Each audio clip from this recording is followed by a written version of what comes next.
बेफोर बाथ्राखौ BPF आ बुजि मोननाय नङा खारन डेमोक्रेसिखौ BPF आ जोबोद खम बुजियो आरो बिनिखायनो बिसिनि समाव माखासे हिंसायारि जाथायफोर बेबायदि गाज्रि थासारिफोरा जायो।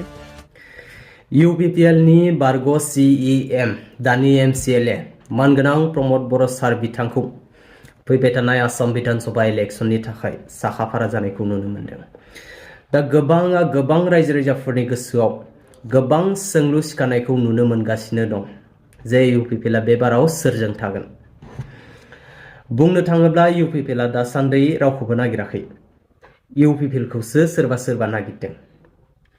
मोनोब्ला बिबारनोथ' नांखागौआनो। फारसेथिंजाय एसे बासना मोननाय बायदिब्ला साबिथा लानोबो नांगौ। दा UPPL आ सोरजों थायो थाया बेखौ रोखायै बुङाखै। जोंनि BTC आव गासै 15टा समस्ति दं। 15टा समस्तियावबो गेलेगोन आरो लोगोसेयैनो BTC नि बाहेरावबो बिजाथि फसंगोनखौ रोखायै बुंनानै होफैदों मानगोनां प्रमद बर' सार।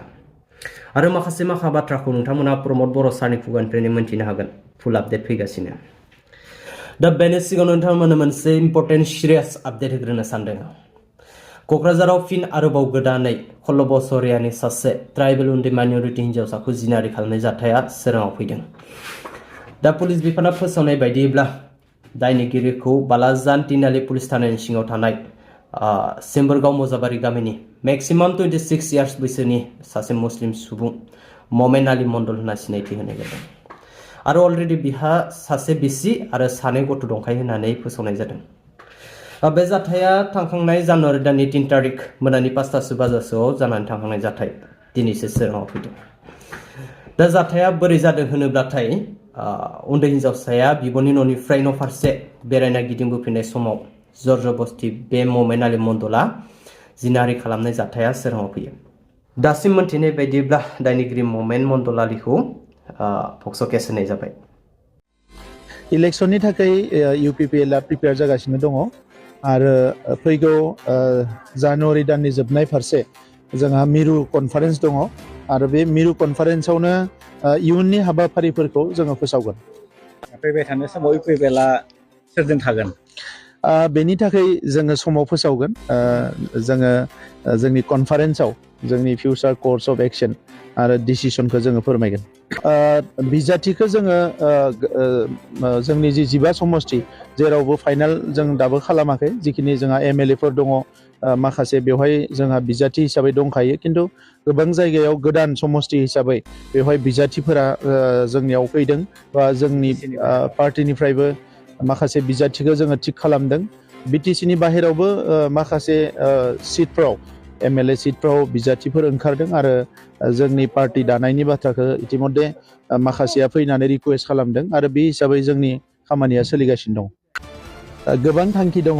आङो गुबैयै जोंनि गोदान टंला समस्ति आरो आगुनि जोंहा BTC हिसाबै सोलिबाय थानाय मुदिबारि समस्ति बिनि जोंनि माखासे बिबानगिरिफोरजों सावरायनायनि हाबाफारियाव नुजाफैदों आरो बयनोबो गोदान बोसोरनि आङो गाहाम हामलायनाय बावदों।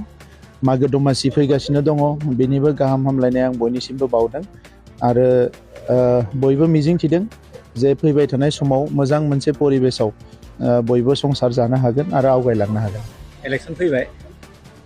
इलेक्शननि थाखाय UPPL आ प्रिपेयार जागासिनो दङ आरो फैगौ जानुवारि दाननि जोबनाय फारसे जोंहा मिरु कनफारेन्स दङ आरो बे मिरु कनफारेन्सआवनो इयुननि हाबाफारिफोरखौ जोङो फोसावगोन। BTC सरकारा मोनसे डेमोक्रेसि नाथाय सिगांनि सरकारा मावना गालांनायफोरखौ उननि सरकारा फैनाय लोगो लोगोनो राजा बायदि गासैखौबो जोगारजोब्बाय। बे बेलायाव मा बेफोर बाथ्राखौ BPF आ बुजि मोननाय नङा खारन डेमोक्रेसिखौ BPF आ जोबोद खम बुजियो आरो बिनिखायनो बिसिनि समाव माखासे हिंसायारि जाथायफोर बेबायदि गाज्रि थासारिफोरा जायो। दा नंखायनो UPPL आ जिफोर खामानिखौ मावदोंमोन जोङो थानसालिफोर लुनायाव गिबि जों मदद खालामदोंमोन। गोबां समाजनि गोनां फसंथानफोरखौ जोङो लुनायनि थाखाय सरकारनिफ्राय डाइरेक्ट मदद खालामदोंमोन एबा स्किमफोरखौ लादोंमोन। बिथांमोना सरकाराव फैनानै गोबां लामा, गोबां दालां, गोबां फरायसालि गोबां जातीय अनुष्ठानफोरनि जों होनाय स्किमफोर आरो लोगोसे बिथांमोनखौ नुनो मोनदों जे बे गोनां गोनां स्किमफोरखौ बिथांमोना दानजोबदों सुपार 50याथ' बिराद इम्पर्टेन्ट दा बावैसो जि रिजाल्ट जाबाय बेवहाय सा-70 जोंनि ओनसोलनिफ्राय सा-17 जोंनि ओनसोलनिफ्राय मेन्सआव पास खालामनो हादों आरो इयुनावबो बियो जोबोद मोजां जालांगोन जिखिनिया ट्रेनिं मोनबाय दा नंखायनो बे मिशन आरो भिजन गैयै दोलो हिसाबै बिथांमोननि सरकार सालायनायाव बेबायदि माखासे गोरोन्थिफ्रा जाखागोन आरो गोरोन्थिखौ बिथांमोना मावखागोन मानोना बिथांमोना जेबो मिशन आरो भिजन गैया आरो रायजो राजानि फारसे जेबो साननाय गैया दा नंखायनो दिनै जौ जुवा बायदिसिना थासारिफोरा बिराद बारा जानो हमदों दा बेखौ लानानै रायजो राजाफ्रा बयबो नुदों आरो UPPLआ बेबायदि थासारिजों जों मालाबाबो कमप्रमाइज खालामनाय नङा जोङो जोंनि एजेन्डाखौ लानानै जों खामानि मावलांगोन टंला समस्तियाव बिजाथि जाबाय नामा